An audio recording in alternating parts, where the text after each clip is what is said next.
Shalom, shalom mes bien-aimés, soyez bénis, c'est la servante de Dieu Anne de Marie. J'espère que vous allez bien, que la paix de Dieu soit avec vous. Donc voilà, ça fait un petit moment que je ne suis pas sortie pour qu'on continue, même les directs, parce que je suis occupée, vous savez, avec la chaîne Sophie Camara TV, où il y a beaucoup de choses, de mouvements dans le monde et tout, et je dois délivrer des prophéties, des messages, donc je suis un peu occupée là-bas.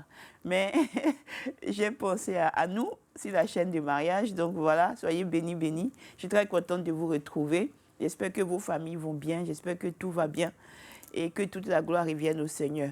Cette chaîne, on va essayer de la développer après. C'est vrai qu'il y a beaucoup de gens qui ne sont pas chrétiens, qui viennent aussi écouter et qui m'ont interpellée. Donc plus tard, je vais essayer de voir comment je vais développer. On va voir avec mon équipe et tout ça, on verra comment on va faire. Donc, que toute la gloire revienne au Seigneur. Amen. Aujourd'hui, je vais parler, mais avant cela, je vais prier rapidement. Parce que nous sommes chrétiens et on doit prier toujours. Père, merci pour ce moment, merci pour ta fidélité, merci pour tous tes bienfaits. Mais voici, j'ai pu sortir pour parler à tes enfants. Que tu puisses mettre les paroles dans ma bouche afin que, Seigneur, ce que je dise puisse toucher les familles. Au nom puissant de Jésus, pardonne-moi tous mes péchés, que ton sang me lave. Amen. Amen, amen, amen. Donc voilà, aujourd'hui, sur la lignée de ce que j'avais dit la dernière fois, je voulais venir interpeller encore. C'est quelque chose qui est en train de prendre de l'ampleur. Et je reçois beaucoup de messages. Beaucoup de messages de beaucoup de gens. Voilà, donc je voudrais en parler. Aujourd'hui, je voulais qu'on s'attarde un peu, avant que j'aille sur les enfants et sur les couples, sur les maris, qu'on s'attarde sur ce qui est féminicide. Je trouve qu'il n'y a pas encore assez d'alarme. D'accord? Parce que je reçois encore des femmes qui me disent qu'elles ne savent pas comment faire pour partir, elles aiment, elles ne savent pas quoi faire. Donc, je suis venue t'interpeller. Peut-être que tu es quelqu'un, un homme ou une femme, je ne sais pas ce que tu vis dans ton couple. D'accord? Moi, je t'ai mariée avant de connaître le Seigneur. Et à cause de ce qui se passe et tout ça, on s'est séparés. Je ne connaissais pas le Seigneur. Le Seigneur m'a pris après. Donc, c'est vrai que je faisais comme je voulais et tout, comme tout couple normal. Je n'avais pas la sagesse que j'ai aujourd'hui pour pouvoir parler dans un couple. Parce qu'aujourd'hui, quand on est chrétien et étant servante de Dieu, il y a des choses que j'aurais pu éviter. Mais peu importe, parce que je vis ma vie, je suis bien. Je préfère être bien que être dans les difficultés, ou dans les cris et tout ce que vous voulez, comme tout couple. Je suis venue te parler à toi. Amen. Toi qui es peut-être un homme ou une femme qui va passer par là. Quand on se marie ou quand on est avec quelqu'un, j'insiste encore parce qu'il y a des décès, il y a beaucoup de décès, il y a beaucoup de choses qui se passent. Et je trouve que ce n'est pas assez porté, ce n'est pas assez haut crié. Et les gens pensent que c'est de la plaisanterie ou que les gens, ils écoutent, ils se disent, oui, bon, on a entendu une femme qui est morte ici, peut-être un homme qui est mort ici. C'est vrai qu'en proportion, c'est beaucoup plus les femmes que les hommes. Mais je suis venue te parler, toi qui vas passer par là. Et j'insiste encore, lorsque vous vous rencontrez, et que vous êtes mis ensemble, c'était pour vivre ensemble, c'était pour vous aimer et puis pour finir votre vie ensemble, si tout est possible. Sinon, ben, vous allez vous séparer. Mais ce n'est pas la torture.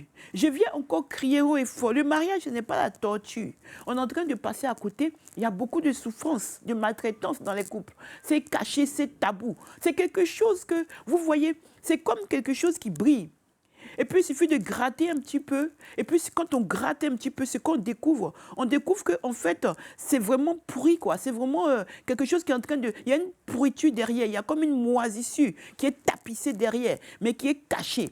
Et c'est comme ça beaucoup de mariages, beaucoup de couples qui montrent que, vous voyez, ils sont bien. Quand ils sortent, ils sourient, ils montrent que tout va bien. La femme, mon chéri, ma chérie, je t'aime, ceci, cela et tout. Les mots doux pour complètement, comment dire, montrer que le couple va bien, émerveiller les gens. Et c'est super dangereux. C'est pourquoi je suis venue vous interpeller. Parce que pendant que tu montres ce visage où tout va bien, où vous faites des câlins devant les gens, vous montrez que tout va bien, alors que ce n'est pas vrai, tu es aussi un danger pour l'autre personne qui, peut-être qu'elle copie comment tu es aussi. Peut-être que quand elle te regarde, elle se dit que peut-être moi j'aimerais avoir un couple comme ça. Peut-être que moi j'aimerais être comme ça. Peut-être qu'elle vit aussi des choses dans son couple et qu'elle est en train de dire, oh, pourquoi mon mari n'est pas comme son mari là? Pourquoi est-ce que se passe ici, c'est là? Alors que toi-même tu es en difficulté aussi. Donc, je trouve que c'est aussi une espèce de... Il y a un peu d'hypocrisie dans beaucoup de couples aussi. Mais c'est un grand danger pour le miroir que vous voulez refléter. Dans la Bible déclare que Dans la Bible, il y a un verset qui dit, je sais qu'il y a beaucoup de gens qui ne sont pas chrétiens, qui me suivent aussi, mais dans la Bible, il y a un verset qui est très intéressant, qui dit que tu peux beau te regarder dans le miroir, tu peux beau te maquiller, alléluia, tu peux beau te maquiller, tu peux beau montrer que tu es bien, que tu es stable, que tu es posé, que toi tu maîtrises tout. Mais la Bible déclare que quand tu te regardes dans le miroir véritablement, c'est-à-dire quand tu te lèves le matin, ou la nuit, peu importe, quand tu te démaquilles, tout ce que tu veux, c'est ton vrai toi qu'on voit. Amen. C'est ton vrai toi qu'on voit. C'est-à-dire que c'est toi. Toi, en face de ton toi. La Bible déclare que c'est ce que ça te renvoie. Quand tu te retrouves toi-même démaquillé, un homme qui a peut-être laissé tous ces trucs d'apparat, ou une femme, et elle se démaquille, ou un homme laisse ces choses qu'il fait et tout. Et en fait, quand tu regardes dans le miroir, sans tes apparats, tu te vois toi-même. C'est ce que tu es. C'est la réalité de ce que tu es. Avec peut-être les rides, avec peut-être aussi les blessures physiques, je ne sais pas. C'est ce que tu es réellement. Donc le mariage, c'est ce qui est réellement que vous devez montrer. Parce que vous vous blaguez vous-même. Parce que lorsque vous montrez aux gens que tout va bien, alors que vous vous frappez quand la porte est fermée, vous vous disputez, vous vous balancez. J'ai des témoignages où ils se balancent des couteaux, ils se cassent les verres, ils se cassent les assiettes, ça crie dans la maison, le bruit partout, les enfants qui fuient. Dès qu'ils arrivent seulement qu'il y a un petit son, ils s'enfuient dans les chambres, ça les traumatise. Et les gens sont enfermés là-dedans. Pourquoi? En fait, ma question, c'est pourquoi est-ce que tu sais que ton couple ne marche pas? Tu sais que ta relation ne marche pas. Je vais dire, on peut se disputer. Vous voyez? Amen, amen. Ça peut arriver que vous vous disputez parce que dans les couples, nous savons que ce n'est pas facile parce que c'est la découverte de l'autre. Et c'est ensemble qu'on se met ensemble, on se construit ensemble, on s'appréhende, on évolue ensemble avec les défauts, les qualités, on arrange. Tu meurs à toi. Parce que le mariage, c'est mourir aussi. Forcément, dans le mariage, tu meurs. C'est mourir aussi. Parce que lorsqu'il y a des disputes, il faut souvent qu'un puisse baisser. Il faut souvent qu'un puisse abaisser la voix pour que ça se calme. Donc, des fois, même quand tu as raison, tu dois des fois baisser la voix pour que ça se calme. Sinon, ça part en vrille. Sinon, ça ne s'arrête pas.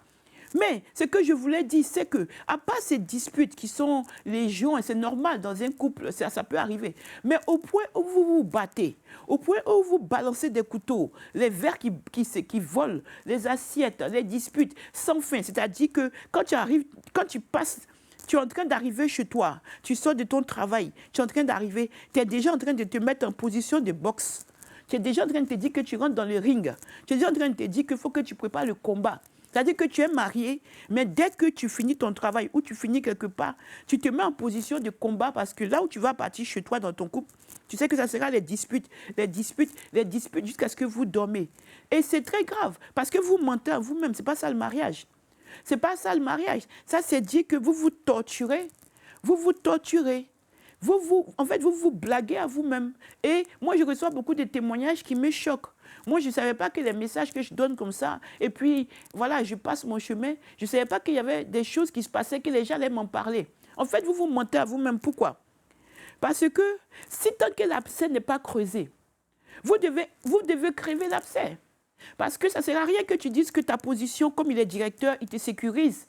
Ou comme il a un travail qui est bien, il te sécurise. Ou parce qu'il fait que peut-être que tu arrives à... Il fait les courses. Ou ce que tu veux, il te sécurise parce que, voilà, tu es tranquille.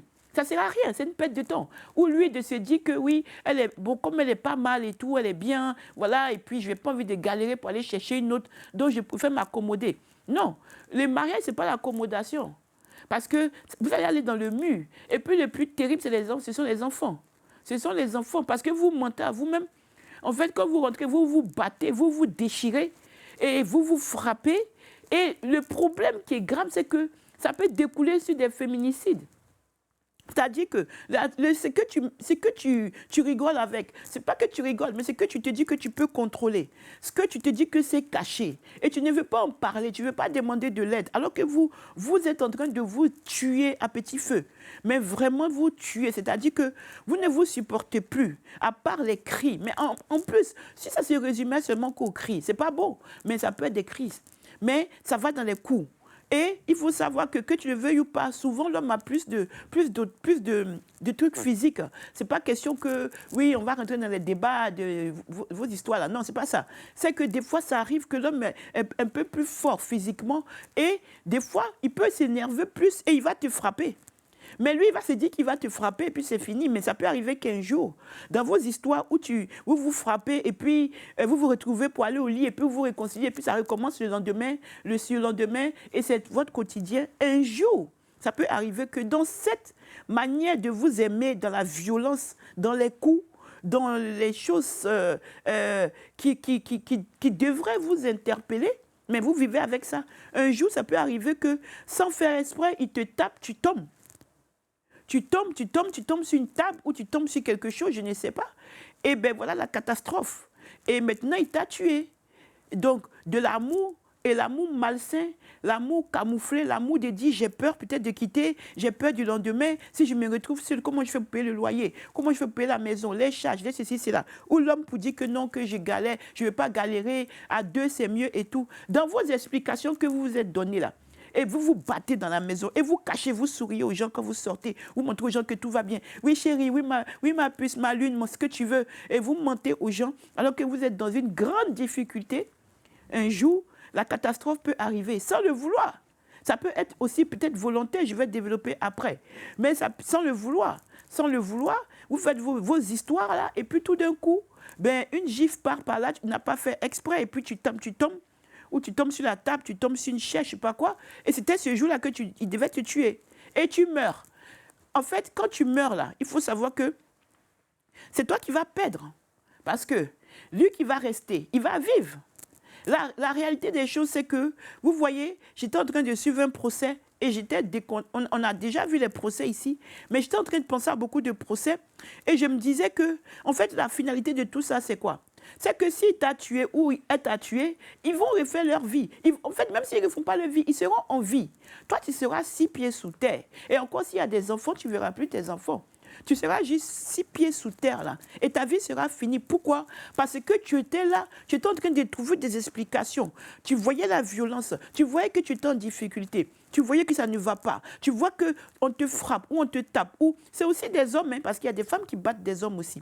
On te bat. Mais tu es là pour peut-être des conditions financières ou des conditions je sais pas, tu veux être à l'aise. Tu as peur du lendemain. Mais il faut savoir que tu vas être un jour, à cause de cette manière de penser, de cette peur de dire que tu vas affronter seul les choses, ou de cette peur de demander de l'aide, ou de cette honte aussi. Parce qu'il y en a pour eux, ils considèrent que c'est un échec de pouvoir montrer les failles de leur mariage ou de leur couple. Mais un beau jour, dans vos disputes, dans tout ce que vous faites en cachette, vous serez exposé publiquement devant le monde entier. Parce qu'une catastrophe peut arriver, et cette catastrophe, c'est qu'il peut avoir un coup qui est parti, et puis tu meurs. Et là, l'autre, il va vivre, c'est vrai, il peut finir sa vie en prison. Mais le pire dans tout ça qui m'interpelle, c'est que toi, tu vas être 6 pieds sous terre, mais ta vie sera achevée, finie, on n'en parle plus, et même pas de ta volonté en plus, et ce n'est pas ton temps. Et la personne qui t'a tué, elle, encore, ça peut être encore le pompon, parce qu'en plus de t'avoir tué, cette personne peut décider qu'elle est folle ou qu'elle a un problème ou je ne sais pas ce que tu veux, sortir des âneries pour faire croire aux gens qu'il y a un problème dans la tête. Et puis au bout de 4 ans, cette personne sort. Et quand elle sort, ben, elle fait sa life. Elle se remarie, elle revit sa life, sa best life, bien comme il faut. On te met aux oubliettes. Tu es aux oubliettes. Tu es quelqu'un que j'ai connu, c'était mon ancienne femme, mon ancien mari. Oui, c'était compliqué, ben voilà, ben j'ai fait la prison, voilà, j'ai trouvé des trucs. Et puis ben écoutez, j'ai payé le prix et puis je continue. Et toi, tu as perdu tout. Tu as tout perdu. Tu as perdu parce que tu ne seras plus en vie, parce que tu as des enfants, ben c'est quelqu'un d'autre qui va les élever.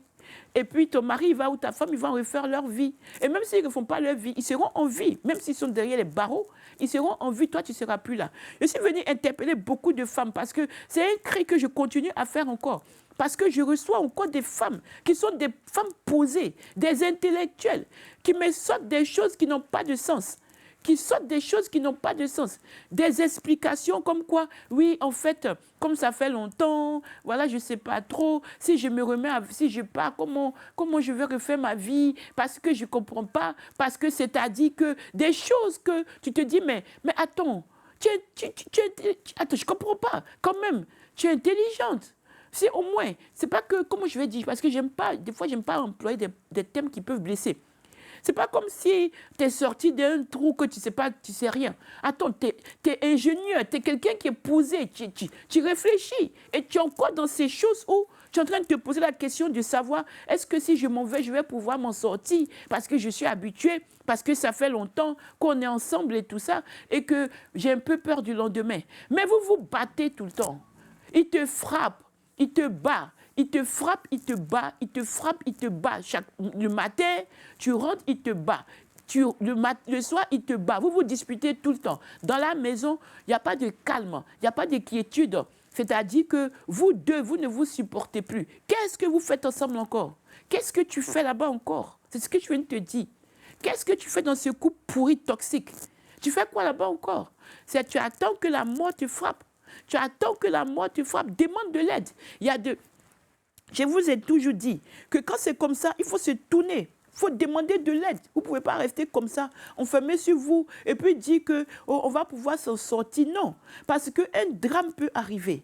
Un drame peut arriver. La manière dont tu es assis en train de dire que tu as peur du lendemain, tu es sécurisé, tu peux perdre tout ça du jour au lendemain. La vie est bizarre, la vie est belle, mais elle est aussi bizarre. Elle est aussi à droite, elle est aussi à gauche. Pendant que tu es en train de penser que tu vas pouvoir vivre comme ça, tu ne sais pas ton lendemain, tu ne sais pas ce qui peut t'arriver. Dans les coups que tu reçois et tu ne parles pas, tu te tais, tu ne sais pas ce qui peut t'arriver demain. Car les coups tuent. Les coups, ça tue. Le féminicide, on appelle ça féminicide quand tu meurs dans ton mariage ou dans ton couple, quand c'est ton mari ou ta femme ou ton compagnon qui te tue. On appelle ça féminicide. Et ça se passe encore. Donc, je reçois encore, c'est pourquoi je crie. C'est grave. Il y a des gens qui sont posés dans la tête. Des gens qui sont tout. Ils sont même installés. Mais ils sont des réflexions. Mais tu te poses des questions, tu te dis, mais attends, qu'est-ce qui ne va pas? Tu ne peux pas être enfermé dans un cycle de violence comme ça et avoir peur d'aller demander de l'aide. Il y a la police, il y a des assistantes, il y a des associations, il y a beaucoup de choses qui sont mises en place pour t'accompagner. Il y a même des refuges. La police peut même te donner des refuges. La police peut t'aider, des assistantes, des aides. Pourquoi vous restez dans les couples pour qu'on est en train de découvrir encore qu'il y a beaucoup de femmes qui sont encore sous les coups de leur mari en cachette, qui n'osent pas parler. Et ce n'est pas le degré de, comment je dirais, qui n'ont pas été à l'école. Parce que tu peux dire que quelqu'un qui n'a pas été à l'école, ce n'est pas péjoratif. Hein. J'explique une situation. Tu peux dire que quelqu'un qui n'a pas été à l'école, peut-être est beaucoup plus influençable parce qu'elle ne comprend pas certaines choses et tout. Donc, à la limite, tu peux dire que bon, c'est un peu compréhensif. Mais moi, je suis choquée de ce que je reçois, du niveau des femmes que je reçois qui sont en train de se dire que oh, on me bat, je souffre dans mon foyer, je ne sais pas comment faire parce que mon mari me frappe, mon mari me comme ci, comme ça, mais j'ai peur de partir, j'ai peur de parler parce que je ne sais pas ce que ça peut faire. Peut-être même qu'on va l'emprisonner et puis je ne sais pas comment je vais faire demain, comment je vais vivre. Et puis s'il me prend la maison et comment... Mais franchement, il faut vous réveiller. Hein. Réveillez-vous. Parce que les coups, ça tue. Les coups, ça tue. Les coups peuvent te tuer. Est-ce que tu m'entends? Toi qui es battu, qui es caché. Et puis tu ne parles pas. Tu es caché, tu ne parles pas. Tu laisses ton mari ou ta femme te battre parce que tu estimes que tu as besoin d'un lit pour dormir. Ou je ne sais pas, ton amour, tu l'aimes même si elle te bat. Un jour, tu peux mourir. Car les coups tuent. Les coups tuent. Les coups tuent. Les coups tuent. Je vais développer après sur la deuxième partie de la même lancée, mais sur une deuxième partie, il y a mon réveil qui sonne, désolé. C'est mon réveil, je suis désolée. Et, parce que ce n'est pas mon réveil, c'est mon temps de prière. Donc, vous voyez, excusez-moi, ce que je voulais dire, c'est qu'il faut savoir au jour d'aujourd'hui que ta vie là, est importante, que tu peux perdre ta vie, que tu vois ce qui se passe. Il y avait une chanteuse. Elle s'appelait Ozinachi. Si vous partez sur Internet, elle s'appelait Ozinachi. C'était une chanteuse, c'était une chantre qui chantait pour Dieu. Elle était nigériane, du Nigeria. Elle était dans son foyer, elle partait à l'église et puis elle chantait pour Dieu. Elle faisait danser. Vous savez que nous, les chrétiens, c'est on appelle chantres, ceux qui chantent pour Dieu. C'est eux qui emmènent le peuple à pouvoir être... C'est comme tu vas être concentré pour commencer à adorer, quoi. Voilà, comment tu vas être concentré pour être dans une atmosphère, pour commencer à penser à Dieu, à adorer Dieu, tout ça. Donc, ils sont très importants, les gens qui chantent pour Dieu. Et elle chantait pour Dieu, c'était une chantre. Elle s'appelait Ozinachi. Quand elle partait tous les jours, elle souriait, elle était bien, les gens l'aimaient. Personne ne voyait qu'il y avait un problème. Personne. Dans toute l'église, personne n'a vu. Dans les milliers de fidèles qui étaient là, les milliers de gens qui venaient à l'église, personne n'a vu. Elle venait chanter, c'était bien, tout. Ni le pasteur. Le pasteur, on dirait qu'il a vu après. Mais personne n'a vu. Alors que cette femme, tous les jours, était battue par son mari. Et le pire, c'est que son mari, même, il dirigeait aussi les gens. Il n'y a pas de visage chez les gens qui tuent. Il n'y a pas de visage. C'était aussi un pasteur, il me semble. Et il a frappé tous les jours. Et un jour, il a frappé, elle est morte. Elle cachait. Et un jour, quand elle est morte, après, personne ne parlait. Alors, comme c'était un homme important, personne ne parlait. Mais la police était intelligente. La police a pris l'enfant, un de ses enfants. Et c'est un de ses enfants qui est venu dire, papa frappe maman tous les jours. Maman, quand elle rentre, papa la frappe. Il la frappe devant nous. Il la frappe tout le temps. Les gens ont dit, mais comment? Nous, on la voit ici. Elle vient, elle chante. On la voit. Elle s'appelle Ozinachi. Allez sur Internet. Mais on la voit, tout se passe bien. L'enfant dit, non, papa, il la frappe. Maman, elle pleure tout le temps. Tout le temps. Et lorsqu'ils ont coincé ce monsieur menteur qui est en train de s'échapper pour dire que non, lui, c'est pas ce qui est arrivé à sa femme. Normalement, lui, c'est-à-dire que tout. Alors qu'il avait tué. Il avait tué sa femme, il avait menti, il avait raconté plein de bêtises. Il avait donné un coup. Et puis elle était morte. Aujourd'hui, la police l'a attrapé. Actuellement, là, je crois qu'ils l'ont condamné à 100 ans même, si je ne me trompe pas. Ou ils vont le pendre, je ne sais plus, parce que le Nigeria, ils ne rigolent pas. Mais aujourd'hui, ces enfants sont là. Qui s'occupe de ces enfants? Ces enfants sont là. Elle n'a pas voulu parler depuis longtemps. Elle s'est tue. Elle s'est tue. Aujourd'hui, elle est 6 pieds sous terre. Qui a perdu? Le mariage qu'elle a voulu garder là, même s'il est en prison là, il vit. Même s'il est en prison là, il vit. Le mariage qu'elle a voulu garder, la sécurité, le fait que j'ai peur, peut-être que c'est-à-dire que les gens vont parler, on va me critiquer, on va m'indexer là.